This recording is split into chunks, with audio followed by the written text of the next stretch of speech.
Les Gazaouis peuvent tous prétendre au statut de réfugiés en France.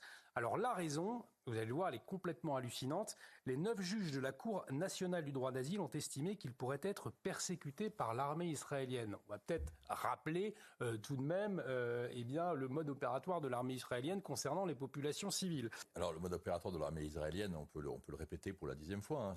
Ils envoient des SMS pour dire attention, on attaque là. Ils envoient des prospectus pour dire attention, on attaque là.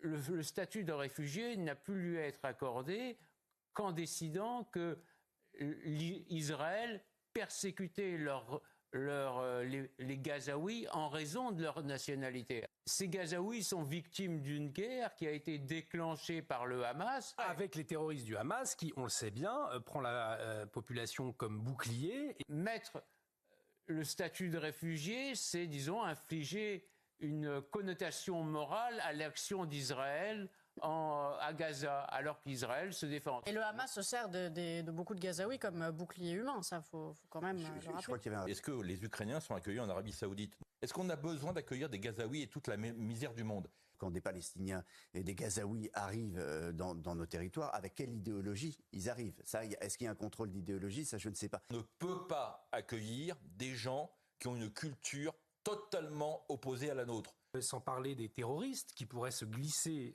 parmi ces demandeurs d'asile. Rappelons-le, parmi ces populations, des terroristes peuvent très bien se glisser dans ces flux de demandeurs d'asile. Moi, je voudrais savoir qui sont ces 9 juges. Je voudrais connaître leur identité, parce que dans 20 ans, dans 30 ans, s'il y a quoi que ce soit, si au nom de je ne sais quelle idéologie, il y a des attentats en France, ils seront responsables.